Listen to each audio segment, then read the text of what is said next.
Benteng Van den Bosch Ngawi.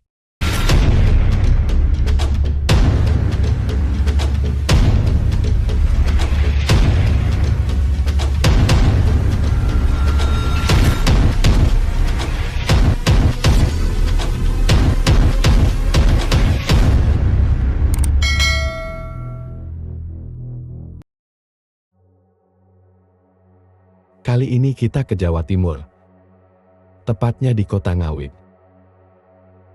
Sebuah kota strategis pada masa lampau, karena berada di pinggir Sungai Bengawan Solo, merupakan jalur utama perdagangan dan mobilisasi manusia sejak dari zaman dahulu.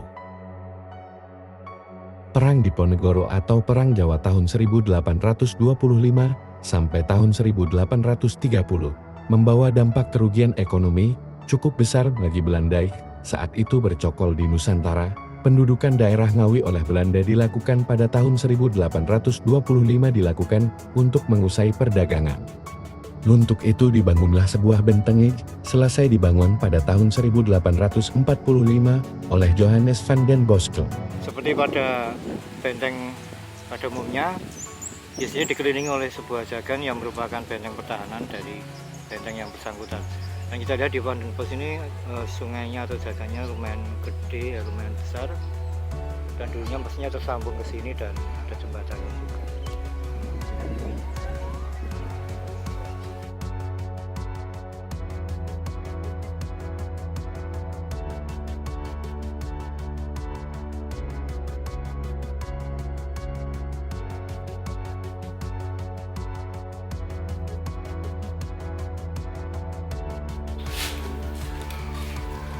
Ini salah satu yang dulu digunakan untuk menggerakkan jembatan angkat atau jembatan di belakangnya di depan.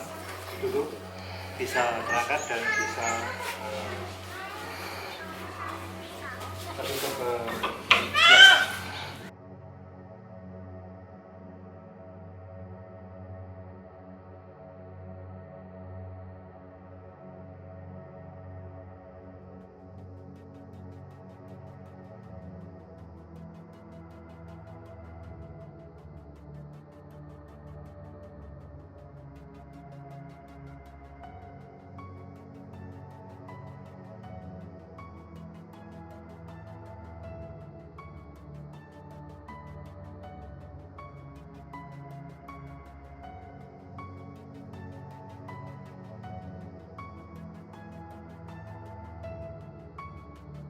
Benteng ini sengaja dirancang lebih rendah dari permukaan tanah agar tidak terlihat. Tetapi uniknya benteng tidak mengalami banjir. Itu disebabkan eloknya sistem drainase elok dari tata bangun benteng yang kemudian dikenal dengan nama Benteng Pendem.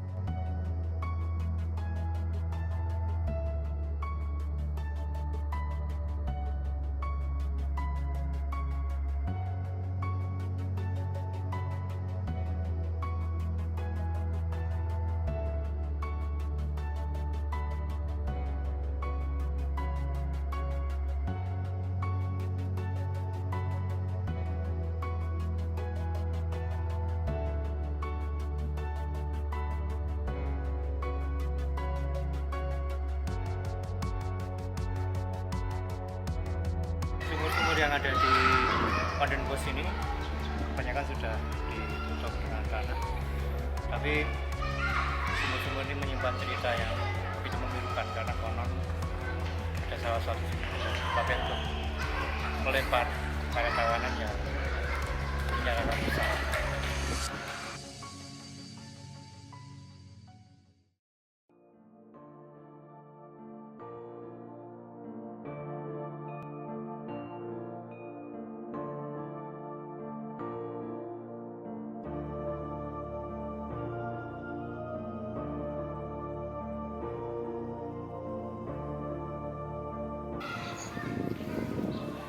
Di sini dilengkapi dengan pengairan yang cukup baik karena benteng Pendem atau Van den Bosch ini berada di bawah permukaan tanah. Dan uniknya, benteng ini tidak pernah tenggelam oleh luapan hujan atau banjir. Dan di bawah ini juga ada banyak sekali kanal-kanal untuk pembuangan air yang cukup canggih pada zamannya.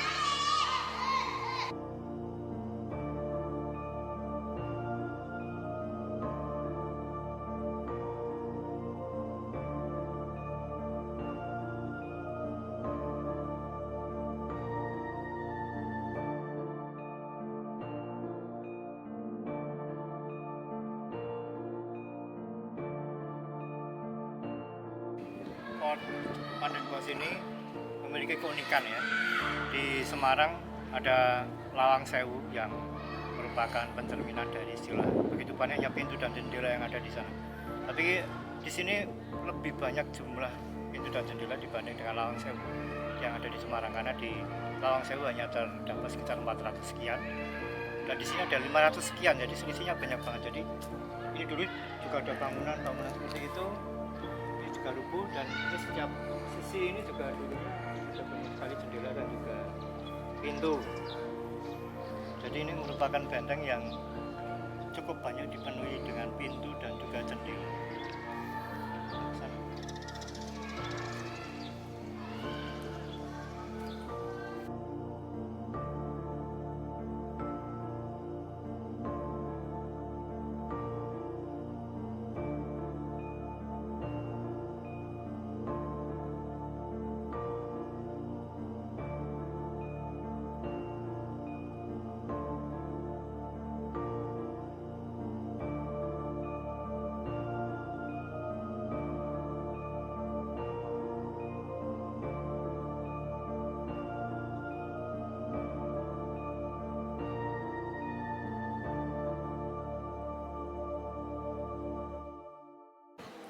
Ini kita berada di bastion dari Vandenbosch. Bastionnya adalah sudut dari penjuru-penjuru bastion Vandenbosch.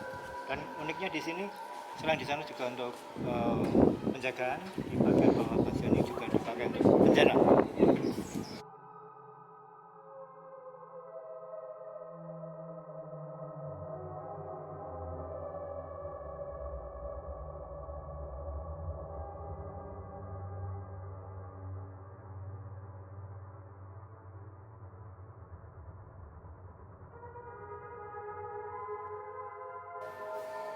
Bastion yang di sini termasuk luas ya, dan dulu sempat menceritakan kisah pilu di mana dulu pernah dipakai untuk menyekap tawanan dan juga wanita-wanita Indonesia yang dipekerjakan di sini untuk melayani serdadu Belanda.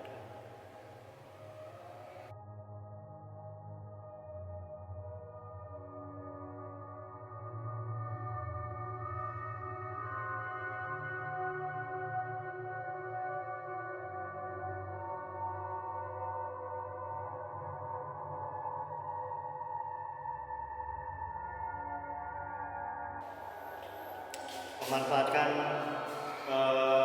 sudut sebuah benteng menjadi tempat penjara merupakan satu keunikan di Port Vandenbosch ini.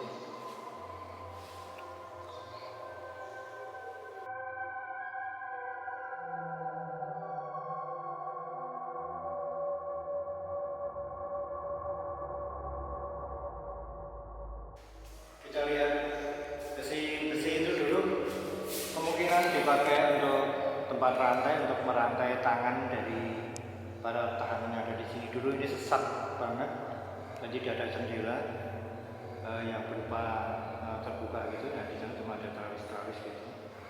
Dan uniknya dari Vandenbosch ini, Belanda mengutamakan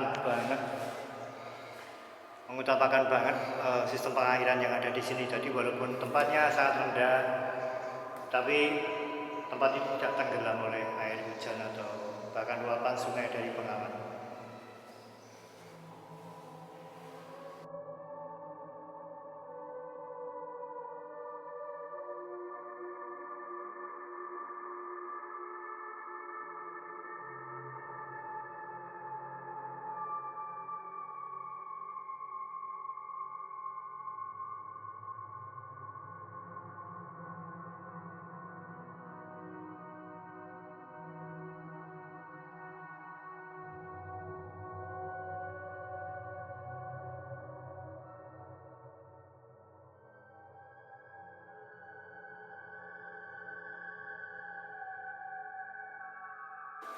Tempat ini merupakan tempat untuk buang air, dan walaupun kuno atau lama tapi tempatnya syahdu banget. Ada view-nya.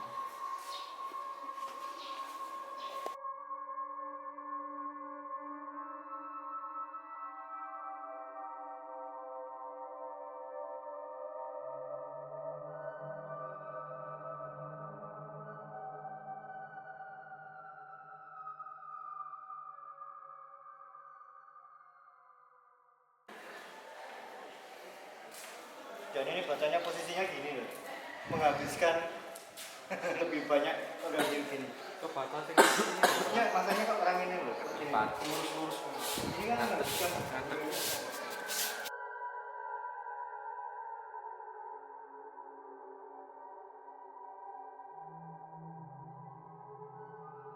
Ya, kita lihat sistem drainasi di sini.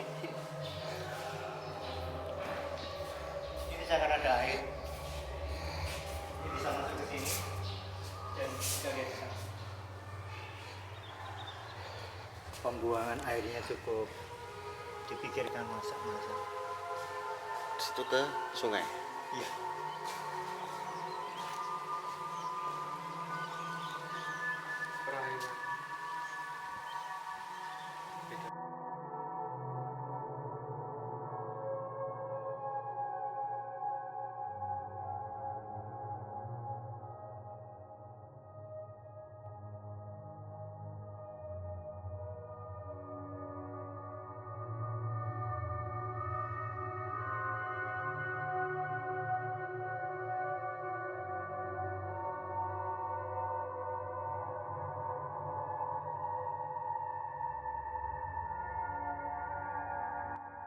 Kita berada di sebuah makam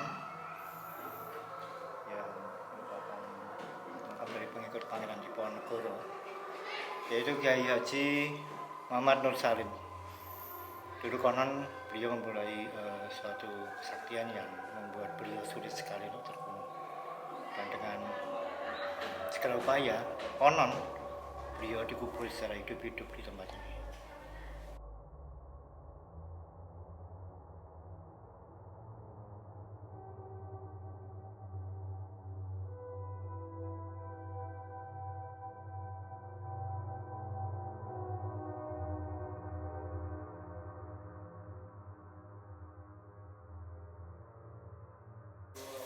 Ya, tempat Kiai Haji Nur Salim ini dimakamkan.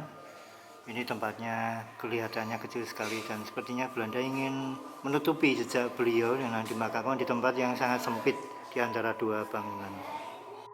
Jangan lupa like, subscribe, dan komen di kolom komentar. Aktifkan loncengnya untuk mendukung akun kami. Terima kasih sudah mampir di akun Kanjeng Nuke. Kita ketemu di kesempatan yang lain. Rahayu.